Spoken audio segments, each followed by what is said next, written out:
I appreciate the company and everything, but you couldn't have had more than 2 hours sleep last night. No, I'm fine. Really. Can I get you anything? Yeah, maybe one thing. Name it. The phone number of that foxy little night nurse who was on when they brought me in. I think you are getting better. Oh, don't make me laugh. Don't make me. I'm sorry. The nurse said I could come in and visit for a while.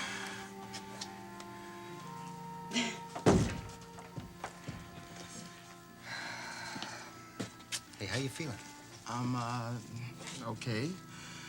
Although I won't be entering any dance contests for a while. Yeah, it took the surgeons 3 hours to get the bullet out of his leg. Yeah, and, this lady decided she was gonna stay outside the operating room the entire time. I finally kicked her out of here when I went up to recovery, and she came back at the crack of dawn. You would have done the same thing for me. Calvin, I can't tell you how lousy I felt when Deborah called and said that you got shot. Yeah, well, line of duty, man. Yeah, but I'm the one that set you up for this. Oh, now, Steve, look, you can't think like that. No, actually, you have turned me on to some pretty good restaurants in your day, old buddy, but Luigi's was one of your worst suggestions. I mean, that place is dangerous. Yeah. Well, I had a feeling that Paige's friend Jed just might show up there. Well, you know, your hunch was right on the money. As soon as we walked in that place, we spotted that guy sitting at the end of the bar looking real nervous. Yeah, and then we went up to talk to him, and he bolted. Yeah, we ran after him. He got a couple of wild shots out. Hey, Calvin, I'm really sorry. You already said that. No, I mean, I'm really sorry he got away. Mr. Sensitivity.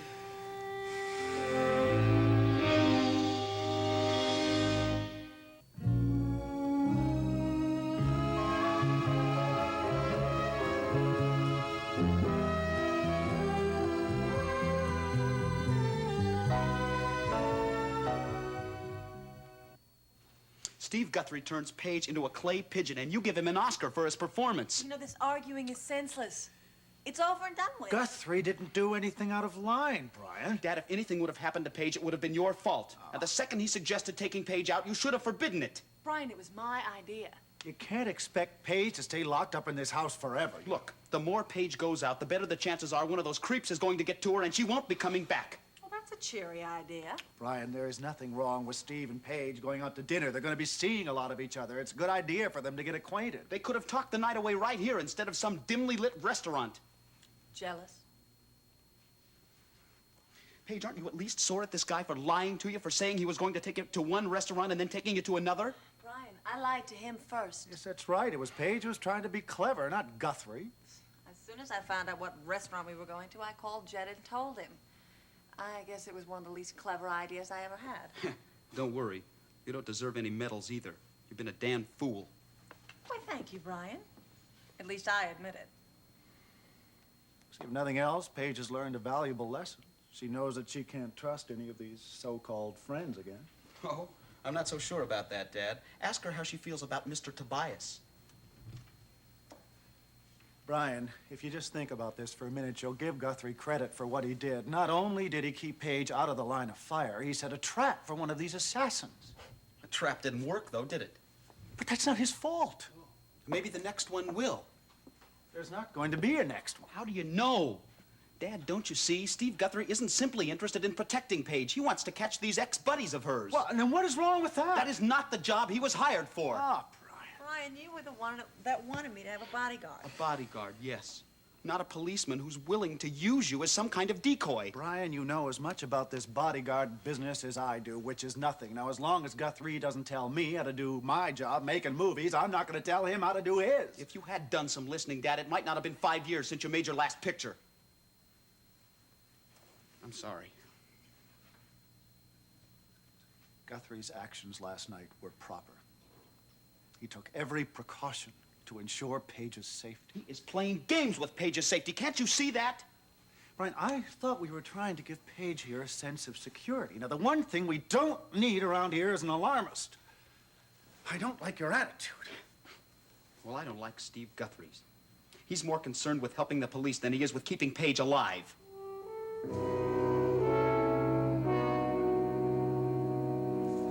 Well, there's one thing I gotta give you credit for, buddy. And with some pretty quick maneuvering, you figured out. Yeah, how did you know that Paige was going to call Jed? Well, I didn't know for sure. I was over at her house the other day. She got a phone call. She didn't say anything. She just listened. And she hung up. And she claimed it was a reporter. Yeah, so you figured out that she must have been calling Jed, or Tobias. Well, actually, I thought she was just being cute. That girl is her own worst enemy. Yeah, I think she understands that now. This is one hell of a lesson. Might have been a last lesson if you'd have taken her to Luigi's instead of Joe's. Yeah, she was a little overexcited about going out to dinner. I thought we might have company. That's why I decided to call you two. That's when I dragged Red away from her desk and her new boyfriend. Shut up, Calvin. New boyfriend? Oh, don't listen to him. He's drugged. Cliff Nelson came over to headquarters on business, and he decided to come by and pester me, that's all. You do that often? Listen, Steve, if Paige has any doubts about her friend Jed, why don't you ask her to come over to the hospital and look at Calvin's leg? Oh, I think she gets the picture. Anyway, I think this information she gave Logan is going to be genuine. Yeah, well, there's one thing for certain. I'm not gonna forget what that guy Jed looks like. I think we should take this guy alive. Yeah, I think so, too. No, what I mean is, Paige told me that Jed was Tobias's right-hand man. Now, if we can't find anything else out about Tobias from Paige, maybe we can from Jed. Hey, are you all right? You in pain? Only when I laugh. Listen, you gotta look at the bright side of this. You could get a citation, you know that? Maybe even a medal. Oh, think of all the sympathy you're gonna get from Star. Yeah. Oh, yeah, that's right. Everybody's nice to a cripple. Oh, hey, what kind of talk is that? Calvin, look, why don't you tell us what's going on? I mean, all you've told us is that it took you a couple of hours to get that bullet out of your leg. Yeah. Come on, let's have it. What did the doctor say? Come on, what were doctors? I haven't even seen the doctors. I have seen a few cute nurses, though, and for 50 cents, I'll show you where the linen closet is. Okay, Calvin, look, would you please be serious for once? Somebody must have told you something. No, not a word. All right, then, I'm gonna go find a doctor and get him to tell me. Wait a minute, what makes you think they'll talk to you? Well, I'll threaten him with arrest for resisting an officer. Red, forget it, huh? I'll tell you what they said. The reason it took so long to get the bullet out is because it kind of broke up the whole act in there, you know? What's that supposed to mean? I mean, the bone is shattered into a lot of little pieces. Oh, God. Are they gonna be able to heal it? How do I know? I'm just a patient.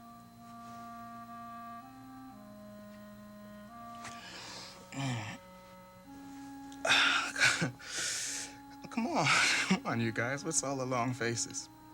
I mean, it's no big deal. I've always looked forward to early retirement.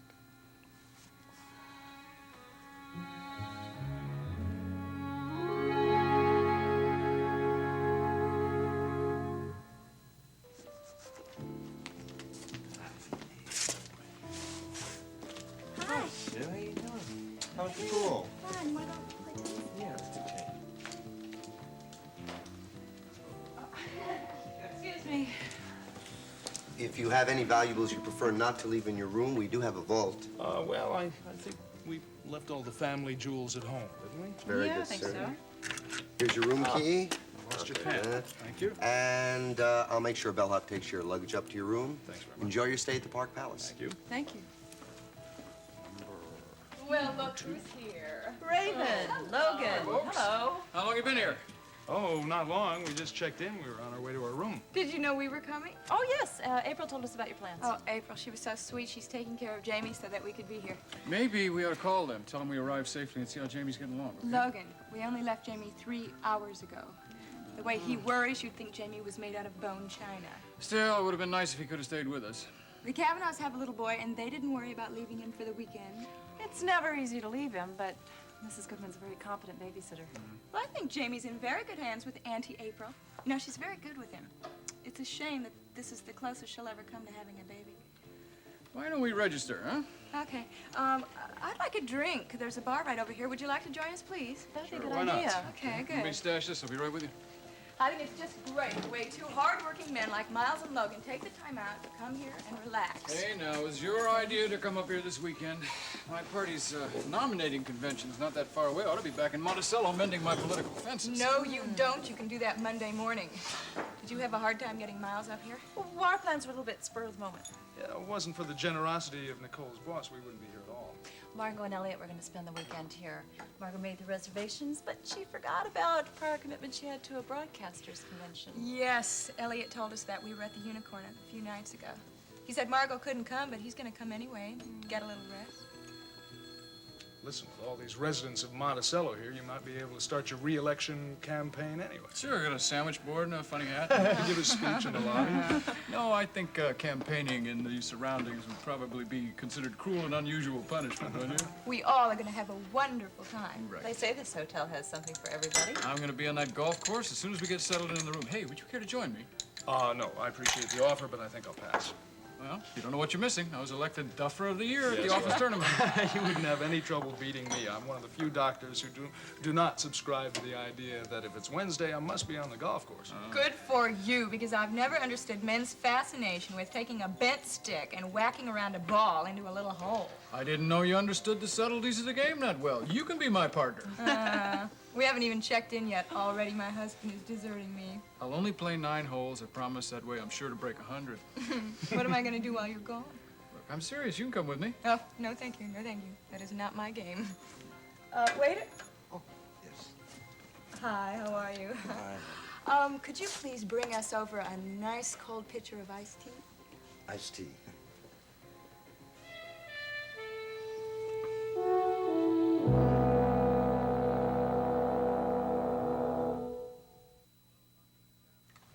Well, if I'm going to dazzle my wife with my blistering serve and my brilliant net game, we better get to the room and change. Looks like I am going to be the odd person out here. Oh, I don't have to play golf. We'll find something we can do together. Nope, no. We came here so you could relax and have a good time, so you go right ahead. All right, but if we don't get checked in soon, it's going to be time to check out. Yeah, we better go. Nice to see you. It's nice to see you. Have a good time playing tennis. Yeah, have a nice weekend if we don't see you We around. will. Bye-bye. Bye-bye. Well, looks like April was right. It's Old Home Week at Palace Park. Yes, I know. Is something the matter? No, nothing. Why? Well, running into Raven and Logan seems to have upset you a little bit. Listen, it's just that we came up here to get away from all that stuff for a couple of days, and all that stuff seems to have followed us. This is a big hotel. I bet that's the last we see of Raven or Logan for 2 days. Well, I wouldn't mind that a bit. Come on. Enjoy your stay at the Palace Park. Thank you. I'm sure Thank we will. you very much. Shall we see what sort of accommodations await us, Mrs. Smith? Huh? Yeah, but why don't you go on up? I'll meet you up there a few minutes, okay? Why, what's the matter? Well, I saw a pharmacy in the arcade I'd like to go to. Are you feeling all right? What's wrong? Oh, no, I'm fine. It's just that I'm sure I forgot my suntan lotion. You're kidding. The way you cleaned out the bureau and the closets, I'm sure every possession you own is here. Logan, if I don't get any suntan lotion, I'll go out there and I'll get burned and you won't be able to touch me. Oh, well, you go get yourself all the suntan lotion that you need. Okay. I will see you in the room. You got the number? Okay, got it. Right. Bye-bye. See ya.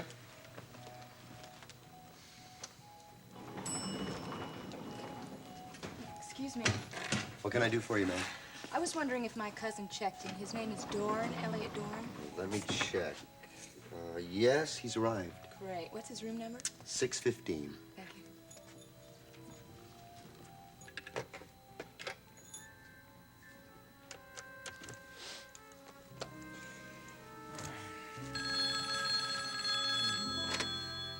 Hello? 615? That's right. Hi. great to hear your voice. Where are you calling from? The phone in the lobby. For a moment, I was afraid you'd change your mind and stayed in Monticello. Oh, no, I wouldn't have changed my mind for anything. I can't wait to see you. Well, what do you say we arrange an accidental meeting? Let's say in an hour by the pool. I don't think that's going to be necessary because Logan is going to play golf, and from the sound of it, he'll be gone all day. You're going to be alone all afternoon.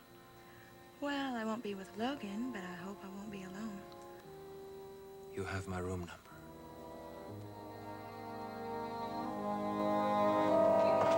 Oh, ready to go outside again. You want to go? Oh, well, look, there's Uncle Draper. Say, hi, Uncle Draper. I was just asking Jamie how he felt about the suburbs. Yes, and what does Jamie say? Well, Jamie says he thinks it's perfect. How about you? Well, I'll let you know when I start enjoying it.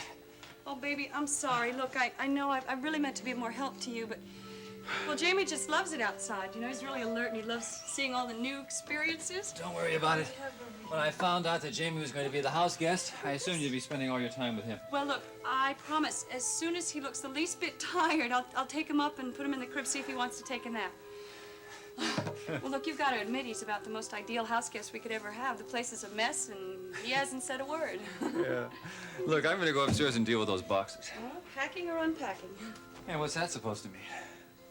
Well, I can't help but feel that one of these days I'm going to walk in here and everything's going to be packed up again and ready to be shipped to New York. You're putting the cart way before the horse. I know, but we just moved in here, and even the possibility of moving out again kind of depresses me a little. April, nothing has been decided. I had one preliminary conversation with Mr. Seward. I know. But when you told me about the job offer, you sounded like you were ready to hop the first plane for New York. Well, just the idea that a firm like that is interested in me is exciting. Can you imagine my father's expression when I tell him they've approached me? Draper, is that what appeals to you about this job? I mean, are you just trying to impress your father? Come on, you have a perfectly wonderful job right here in Monticello. I know that, but a job like this could lead to a senior partnership and a lot of other opportunities. Well, if it was such a great job, why did Mike turn it down? Well, in Mike's case, it's different. Mike's been in Monticello for years and years. He'd be leaving a whole slew of established clients behind him. Hey, come on, you're not doing so bad here yourself. And I could be doing a lot better. A job like this could put me at the top of my profession, April. In a couple of years, we could have a house twice this size. Draper, I don't want a house twice this size. I'm happy right here. Happy? April, you told me that you'd be happier if I were to get more cases like Page Madison and Winter Austin so I could further my career. Yeah, but I didn't mean as far as New York. April, this is our chance to grab that brass ring. Draper, I just can't believe that you are seriously considering leaving all our friends, family, this house for some job. Not some job, April. It's the job of a lifetime. Look, April, relocating doesn't appeal to me either. Then why are you even considering it? Because of the job, April. Look, it's going to be difficult at first. I know that, but we'll make lots of friends. Kind of like the old friends we have right here. April, I owe this to myself for my career. Draper, what about my career? I worked 10 years to become an attorney, April. Your 2 weeks as a glorified office girl working for your mother doesn't qualify as a career. It's the beginning of a career, and it's really very important to me. And it obviously doesn't matter very much to you.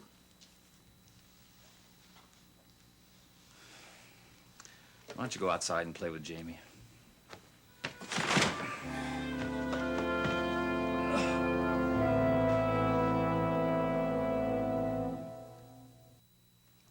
Calvin's okay. He's resting.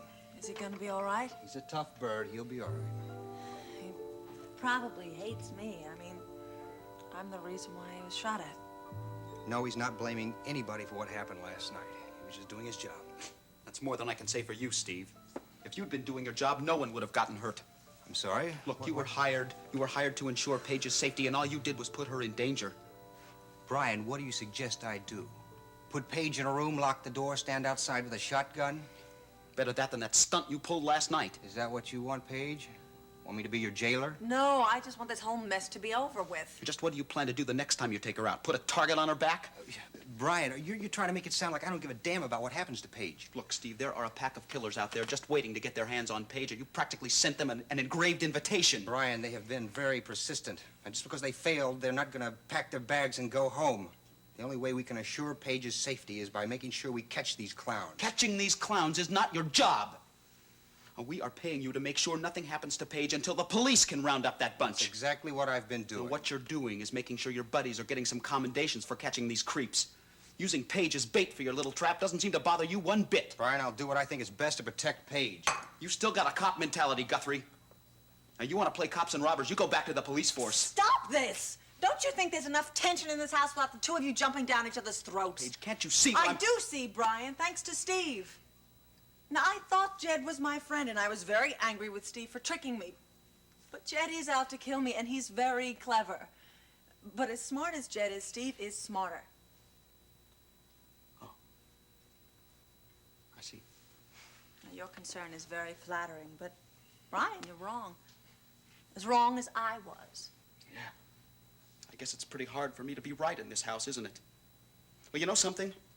I think it was a big mistake that I came back here at all. Oh, Brian, that's... Forget it, Paige. Tell Dad I'll be packed and out of here as soon as I can. Excuse me.